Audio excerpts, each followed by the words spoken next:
everyone, welcome back to my channel. So today I'm going to be finally making my labor and delivery story video. It's long overdue. I know the last time I posted I was literally about to get induced. I talked a little bit about it that day that I was on call to go in to get induced. Before I get into it, I just wanted to let you guys know that I have been adjusting. That's kind of why it took me so long to make this video. I've been trying really hard to get back into the swing of things to not only take care of a newborn, but to also take care of my 3-year-old on top of that. And it has been quite an adjustment. And there was also a short period of time where I was pretty emotional and I wasn't sure if I was going through postpartum depression or not, or if it was just like dealing with all the hormones at one time while they were kind of like, you know, your body's going back to normal. But it was only a couple of days, and it was always when I was like really tired. So I think sleep deprivation had a lot to do with it. But anyway, I am currently feeding Jaden. This is the first time you guys are seeing him. I'm also 6 weeks postpartum today, which means he is 6 weeks old. So anyway, I was on call on Saturday. It was the 16th, I believe, of January. We waited and waited all day because I did record that video in like the afternoon, and I was thinking we would be going in the evening, but we waited all evening. We were binge watching 911 on Hulu, which if you haven't seen it, you should. It's really, really great. We stayed up until like, I want to say 10 or 11, and we finally decided to go to bed because we weren't gonna stay up all night waiting for a phone call that we may or may not get. And I'm not going to miss out on sleep knowing that I'm going to be going into labor soon and not being able to sleep at all for who knows how long. So we went to bed, and at about 6:30 in the morning I got the phone call from the hospital, but I was still in bed and Jared was sleeping next to me, and I was also really anxious about the fact that I was about to be going into labor, so I did not answer. I got up and went to the bathroom, and I called them back then, and they told me they had a room for me and to be in at around 8:30. So we had to get the ball rolling. I woke up Jared, I finished packing everything we needed, and we left. Also picked up food on the way in because when you're in labor, you cannot have food. You can only have a liquid diet. So I knew I was about to not be able to eat for a long time. Got some pancakes from McDonald's, not the best breakfast in the world, but it was something to somewhat fill my belly, and we walked in at like right at 8:30. Got in a room. Because I tested positive for B strep, which I'm still not entirely sure what it is. Like I tried to Google it and I didn't quite understand like how you get it or what it is exactly. It was not something I had with Riley, but I did have this time. Because I tested B positive or tested for the B strep, I don't even know. I had to have an antibiotic dripped into my IV, which they had to do that first. It's supposed to protect the baby. Somehow he can get harmed from it, so they had to give that to me while I was in labor, so he would be okay. They did that, and it actually burns your arm really bad, especially the first dose, so they had to put an ice pack on my arm to kind of ease the feeling.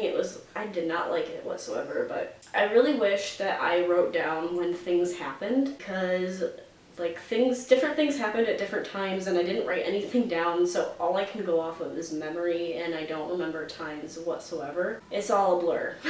But all I know is that I can't even say like how long my labor was, because I don't know when you can officially say that I started, due to the fact that I didn't go into labor on my own. They had to induce it. They gave me Pitocin, and they start you off on 1 milliunit, and they can go all the way up to 20, I guess. I never knew that. I thought 10 was like the highest you could go. They started me on 1, and I had told them originally that I didn't really like Pitocin because of the bad experience I had with Riley, but they did it way differently than I had with Riley. So they started me at 1, and every half hour they would go up 1. At one point, I think there was an hour stretch before they went up 1 because, like I said, I was nervous about it. The labor and the contractions and everything had started. I don't remember what time it was when shit started hitting the fan. I started to have back labor. I started to have a lot of pain in my back. I mean, I was trying to bounce on the ball, I was standing, I was swaying, I was trying to put pressure on it with my hands, and I just couldn't get it to stop. And it was like consistent. It wasn't just there when I had contractions, it was just there the whole time. And it was kind of worse pain than the contractions, and I can't talk. I keep stumbling over words, sorry. Anyway, I talked about getting the epidural, and I agreed to it because I was just in so much pain. I couldn't deal. I was getting to the point where I was starting to cry. I remember using the bathroom a couple of times before I got the epidural, because once you get the epidural, you cannot walk around anymore because you can't really feel your legs after that. It pretty much numbs you, so you are bound to the bed and you have to get a catheter in because you can no longer get up and go pee on your own. Right after the epidural, and another reason why I got the epidural was because they were going to break my water, because I think at this point I was laboring for quite some time and my water had not broken on its own, and they wanted to break it to hopefully speed things up without having to go super high on Pitocin, because I guess with Pitocin for everyone it's different. Like everyone's body is different, so it's up to that person's body to determine how high they need to go to get to where they need to be as far as like the length and strength of the contractions. I think I got to an 8 or a 9 when I was where they wanted me to be, and I dilated really slow. Like I remember at one point they checked me and I was a 4. I think when I got there I was a 4, and then I was a 5, and then I was at a 6 for a really long time. And I remember they kept checking me and it kept staying there. And then the other problem too is like the monitor that checks for the baby's rate. No, I think they checked the contractions first. The contraction monitor they made internal, so they stuck something up inside of me to measure my contractions better. That way they could make sure they weren't overdoing the Pitocin. And then a little bit later they did the same thing with the monitor that checks his heart rate and vitals to make sure that he's okay, because they also kept turning me, because when you have the epidural, to get it to like distribute evenly, you have to get turned on to both sides, and then you gotta sit on your back for a little bit, or at least like straight position. You sit like I am right now, and then they turn you on your left side, turn you on your right, and they just keep doing that to make sure it's evenly distributed, because at one point my left leg was like way more numb than my right side, and I did press the button a couple times to get more epidural medicine, if that makes any sense, because I was starting to feel more pain on my right side, but then again that changed when they put me on my right side. I did have the peanut ball a few times in between my legs. That's supposed to help widen or open your cervix. So I'm trying to think if I missed anything. I really wanted to write something down, but I'm feeding him while telling you, so I can't really like look at a list. Okay, so yeah, got the epidural, water broke. They put both of the things internally inside of me to make sure everything was going better. It's a better monitor, it's more accurate. They got to a point where they actually lowered the Pitocin because I was where I needed to be. No, it's okay. And I think they had me at like a 4. Being at a 4, I was where I needed to be with the strength and the length, and everything was going the way it was supposed to. We had a problem. My cervix was starting to swell, and he was not coming down. That was happening. They were trying to get the swelling to go down. I don't remember what they were doing. I think them like turning me, like I said, left to right side. All of that was supposed to get the pressure off of my cervix. Then I got a fever. It was like a low fever, but I had a fever. That was an issue. And at that point, I was kind of out of it just because of everything and the fact that I was feverish. Jared was thinking it was because he possibly pooped inside the birth canal, because my water had been broken for quite a while at that point. I want to say like at least 6 hours, if not more. It just got to a point where I remember it being like 6 a.m. and they were talking about like, we're gonna let this go on a little bit longer, but if you're not progressing anymore at a certain time, we're gonna call it and you're gonna have a C-section. And then that time came. I don't remember what time they called me having a C-section, but I do know that he came out at 8:41 a.m., so that's his birth time. He was 9 pounds, 7 ounces, and when they told me how much he weighed, I'm glad it didn't come out the other way, because I would have probably been ripped so bad, because he was a big boy. I was not expecting him to be that big. I was shocked, and so was pretty much everyone that we told he came out that way.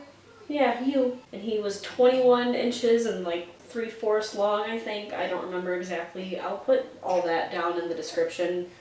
That way you guys know exactly what it was. And then the recovery after was, it wasn't too bad. The thing that sucked the most was that I had really bad gas pains. It was worse than the actual C-section. I remember when they rolled me up to the recovery room, or like the postpartum room I should say, I felt pretty good, and I felt really good up until like the next day. The following day I had to go to a class. It was like a it was called a discharge class, where they just pretty much tell you how to care for yourself and to care for him and all the things you should and shouldn't do. I had to walk down the hallway to that class. Walking there was okay, but then I sat there and I was also exhausted, by the way. I did not sleep like hardly at all the entire time I was in the hospital. I was drifting in and out of sleep, sitting in the chair watching this class. I just wanted to get up and leave. And then when it was finally over, I was shaking so bad walking back to the room, and I just remember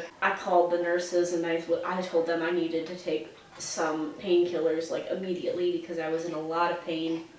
And I don't know if it was the gas pains at that exact moment or if it was just like the C-section, because I mean you do get cut wide open, and it was brutal. One of the nurses made some type of ginger ale and Lipton tea brew, and that was supposed to help with the gas pains, and I had that a couple times. I also didn't eat a whole lot. Jared kept bringing me food into the hospital. I didn't order anything from the hospital whatsoever. Yeah, I was only in recovery for 2 days. They let me go after the second day because like I had them, and then I was there another day and then another day, and they let me leave. I just remember it taking a really long time to get discharged because they were waiting for a pediatrician to come look at him and make sure he was good to go. But yeah, that's pretty much my whole thing. I will talk in another video about like recovery and how it was at home and all of that stuff, but I just wanted to let you guys know how the labor and delivery went. It went a lot better than Riley's did, and I wasn't traumatized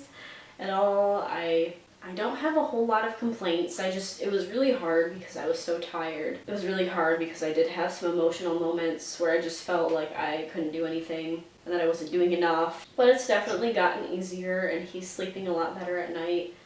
Just so many things that I want to share with you guys, but I'll save some of that for another video. And if you guys get to see any vlogs that I'm trying to make, I'm not gonna cross my fingers on that, but if I do end up getting any out, then you guys will be able to get some updates through that. But with that being said, that's everything. I hope you guys enjoyed this video, and I will see you soon. Bye!